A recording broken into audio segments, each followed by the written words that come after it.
Bonjour à tous, c'est Nico pour un nouvel épisode de la chaîne de Nico. Et aujourd'hui, j'ai envie de vous montrer ce qu'on peut faire d'un ordinateur à 20 €. Donc, c'est à peu près les prix de ces machines-là. C'est un iMac Intel deuxième génération, enfin deuxième génération. Première génération d'iMac Intel, mais les deuxièmes releases, ceux avec les corps audio, donc 64 bits, c'est pas les processeurs 32 bits, les corps audio. De 2006, 20 pouces avec la X-Unity Radeon X1600. C'est une machine très connue, j'en ai déjà eu 3 de ce type-là, et j'aime beaucoup ces ordi, le son est excellent, enfin tout est vraiment pas mal, ils sont fiables. Et je voudrais vous montrer ce qu'on peut faire pour 20 €. Alors le plan ici, je vais le démarrer. Donc je l'ai acheté sans clavier souris, juste avec son câble d'alimentation, pour 20 €.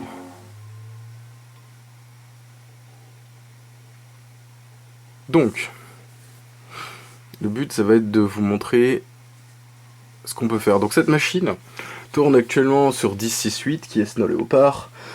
Je crois qu'elle peut aller jusqu'à macOS 10 10.7.5 Lyon, ce qui ne changerait pas grand chose de Snow Leopard. Sur l'environnement macOS, cette machine est totalement dépassée et elle a plus d'intérêt d'être. Alors, celui-ci, si je dis pas de conneries, il est réellement en config d'origine. On va mettre un peu de backlight. C'est un 20 pouces. Donc, on est en 10.6.3, il a dû être installé. Hop, le 2,16 GHz et 1 Go de RAM. Donc c'est la version de standard pour la machine en modèle 20 pouces. Voilà, donc on va dans matériel. On a un Core de Duo 2,16 GHz avec 4 Go de cache en L2 et 1 Go de mémoire. On a un disque dur Western Digital de 250 Go. Donc on a tout ce qui est Bluetooth, tout ça. Bluetooth et Wi-Fi 802.11n je crois intégré. Alors je sais pas si c'est du N, c'est une bonne question. Je pense que dans AirPort on va avoir plus d'infos. Alors c'est un AirPort extrême 802.abgn, donc voilà, c'est du N. On a une Radeon X 1600 de 128 Go en PCI Express. L'écran il est en 1180 par 1050. Et le diagnostic sont réussis de démarrage. Et il y a un super drive globalement qui fait à peu près tous les formats sauf tout ce qui va être Lightscribe. Ça c'est pas pris en charge. Et c'est à peu près tout. Il doit y avoir 2 fois 512 MB en DDR267. Voilà, donc c'est le cas. Voilà, donc là je fais à peu près le tour du propriétaire. Maintenant, je vais vous montrer ce qu'en 2022 vous pouvez faire avec une de ces machines. Le design est toujours stylé. Je l'aime beaucoup en blanc. Les alus sont sortis après, personnellement je les trouve moins beaux que les blancs. Les blancs je les trouve vraiment magnifiques et ils sont pas chers. Vous avez une EyeSight. Attention. Hop là, vous avez la caméra EyeSight intégrée. Et voilà votre hôte. Voilà. Hop. Donc, l'idée, ça va être d'upgrader la RAM à 3 ou 4 Go. Alors, il y a une limitation sur ces chipsets Intel à 3 Go qui est un peu bête, parce que c'est quand même de machines 64 bits, tout ça. Sachant que l'iMac G5 EyeSight prenait jusqu'à 4 Go. Enfin bref, c'est un peu bête, mais voilà. Donc, vous pouvez mettre 3 ou 4 Go. La machine va bien voir les 4 Go, mais il pourra en adresser que 3. Donc voilà. Donc ça va être upgrader la RAM à fond, passer un disque SSD, donc là j'ai un 120 Go qui traîne, donc ça fera largement l'affaire, et installer Windows 10 dans sa dernière version. Il faut faire une install un peu spécifique parce que le FI de la machine est 32 bits, donc une version x64 de Windows 10 ne démarre pas directement dessus.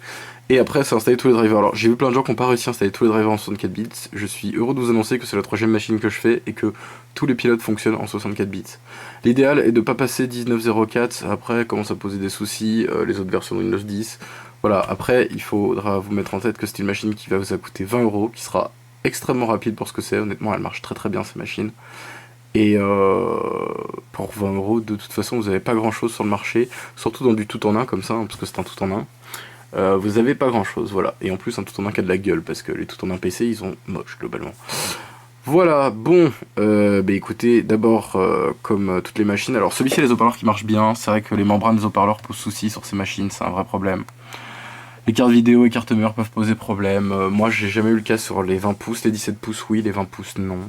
Mais bon, une machine aussi âgée, c'est quand même bien de remplacer la pâte thermique. Les Super Drive posent aussi problème, sur celui-là il fonctionne très bien et je compte le laisser. Toujours bien d'avoir un lecteur optique, surtout que lui fonctionne. Voilà, je sais pas s'il a été ouvert déjà celui-là. peut-être que... Oh si, il a dû être ouvert. Ouais, il a été ouvert. Voilà, bon, bah écoutez, je reviens vers vous juste après. Donc sur l'arrière de l'ordinateur, vous avez le gros logo iMac, au cas où vous ne saviez pas que c'était un produit Apple, le pied, le bouton d'allumage, 3 USB, un FireWire, 2 FireWire 400 d'ailleurs, un Ethernet, donc c'est du 1 Go, et un port mini DVI, alors parce que Apple adore faire ce genre de truc, et je crois que c'est que le mirroring sur cela, je sais plus, hein, mais voilà. Et sortie casque qui est cool, et ça c'est une entrée optique ou quelque chose comme ça, je crois. Voilà, on a fait le tour du propriétaire de cette machine. L'upgrade RAM c'est juste en dessous, et voilà, et ça c'est le port d'alimentation juste ici. Vous avez un ventilo là, il y a 2 autres ventilos dans la machine. Bon, ben je vais essayer de mettre la GoPro puis on va démonter tout ça.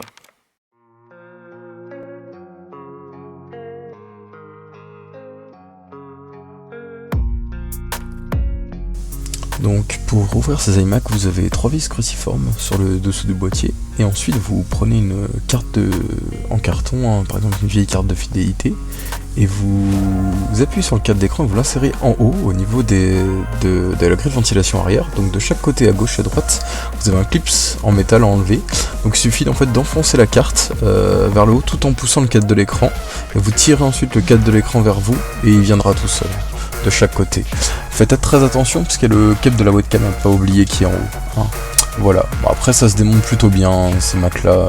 Ah bon, après je suis habitué à les démonter, j'en ai eu pas mal des 2006, mais franchement ça se fait bien.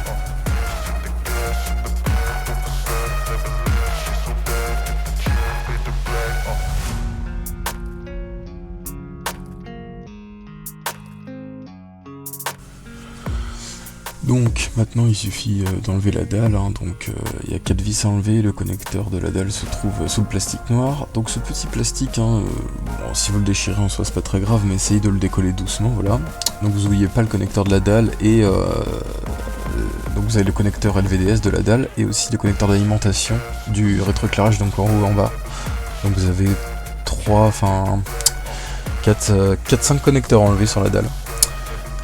Donc ça vous oubliez pas. Ensuite j'ai regardé rapidement, vous allez voir l'alimentation pour vérifier s'il n'y avait pas de condensateur gonflé, parce que ça arrive. Donc là ils étaient en bon état, donc j'ai remis l'alimentation, et après on va passer au nettoyage en lui-même. Alors je suis habitué, hein, comme j'ai dit, à les faire cela, donc ça se fait plutôt bien. Donc je vais en profiter pour remplacer donc la pâte thermique, CPU, GPU, plus chipset, et remplacer le disque dur mécanique par un disque SSD, voilà, que je vais coller au fond du boîtier. Alors il faudra pas oublier de récupérer le capteur, en fait, le capteur, la sonde de température qui se trouve sur le disque dur, hein, sur le côté. Donc elle est collée, donc vous l'enlevez et n'oubliez pas de la récupérer. Alors faites attention à toutes les petites nappes, il y en a plein qui sont un peu fragiles dans cette machine. Voilà. Donc vous pouvez voir la taille des haut-parleurs, hein, ils sont balèzes, donc c'est pour ça que le son est tout à fait correct et il y a une sacrée chambre de résonance. Donc c'est pour ça qu'il y a plutôt des basses, et sachant que c'est une machine de 2006, le son est vraiment très très cohérent.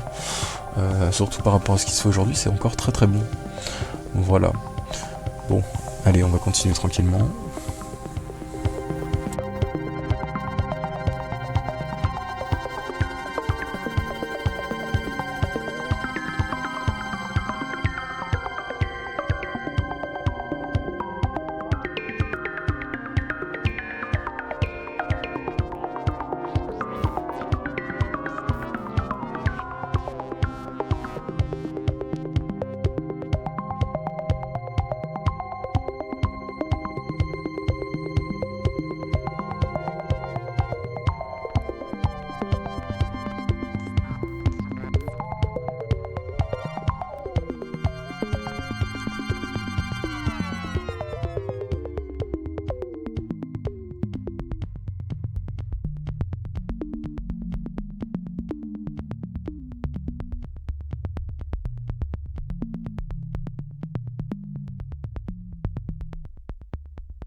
Voilà, donc là j'ai accès à la pâte thermique que je peux facilement remplacer. Alors, pour une fois, elle était vraiment pas sèche, que ce soit CPU, GPU ou même chipset, elle était encore en assez bon état. Le pire c'était comme d'hab le GPU, donc la carte graphique, où là la pâte thermique était vraiment un peu plus sèche quand même, mais j'ai vu bien pire, et même au niveau poussière j'ai vu bien pire que sur cette machine là, donc doit pas avoir il doit pas avoir tant que ça d'heures. J'ai pas regardé l'état smart du disque pour savoir combien d'heures il avait, mais celui-ci c'est un des machines qui était en meilleur état, en tout cas intérieur, que j'ai eu. Voilà, celui-ci il était vraiment en très bon état en soi.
Bon, alors vous aurez pas le remontage complet parce que bah, la GoPro elle a juste arrêté de filmer, elle s'est dit tiens je stoppe là.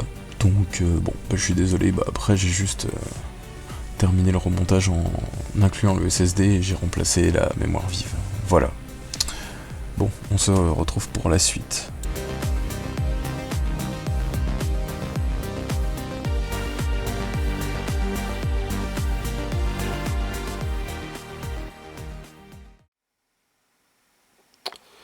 Bon, je reviens vers vous juste après, donc la machine est installée, je voulais pas vous montrer l'installation, ni le remontage d'ailleurs, parce que je vous ai pas montré.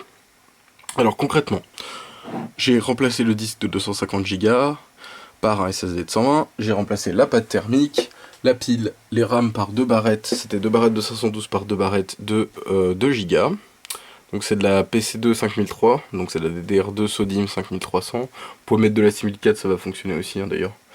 Même plus si vous voulez, je pense que ça marcherait.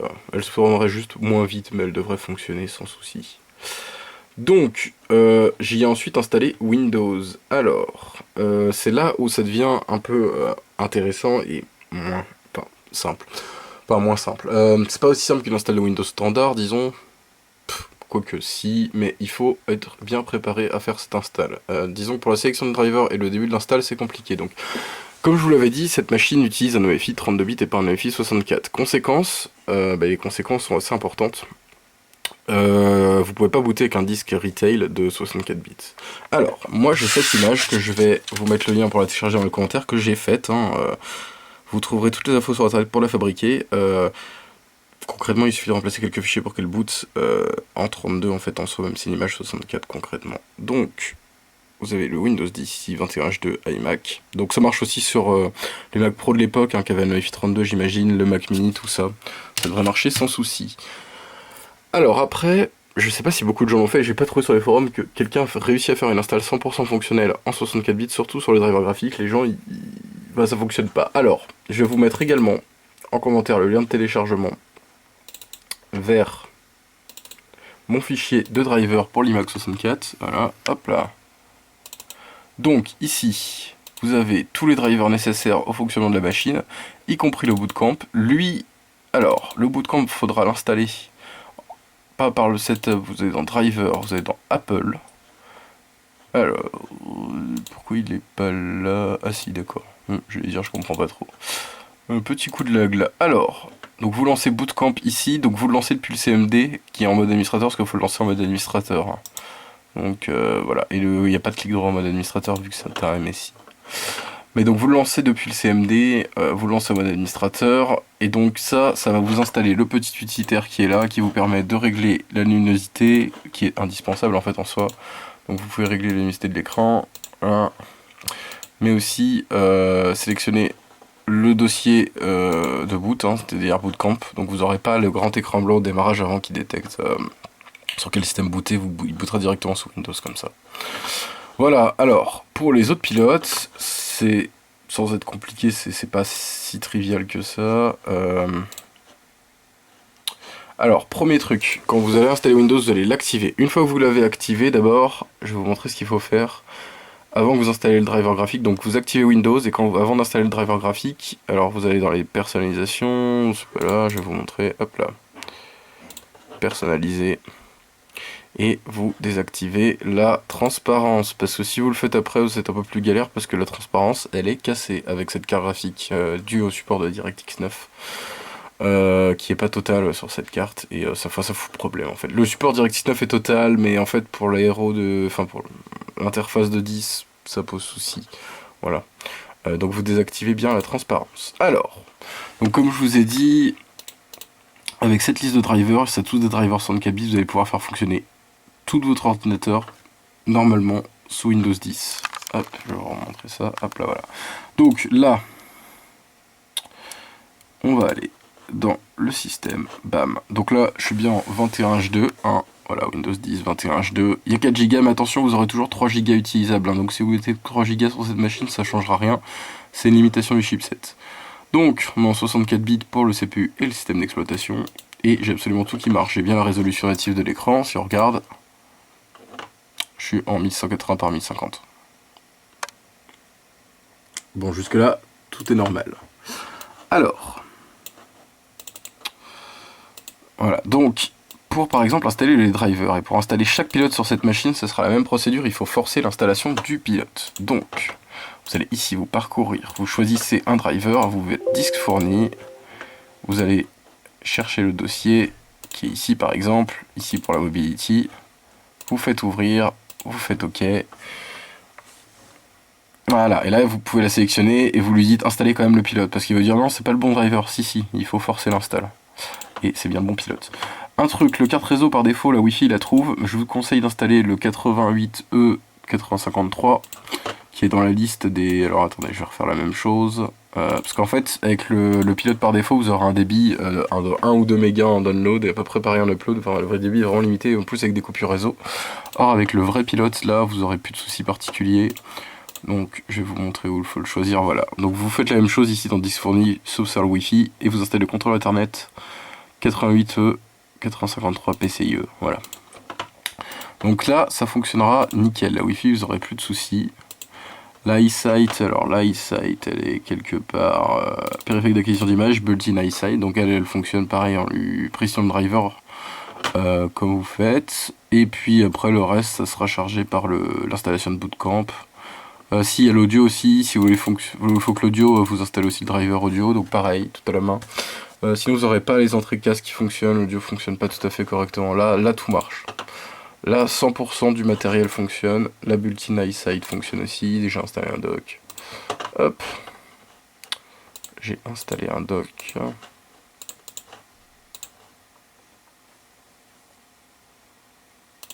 vais vous montrer que la built-in iSight fonctionne aussi. Alors...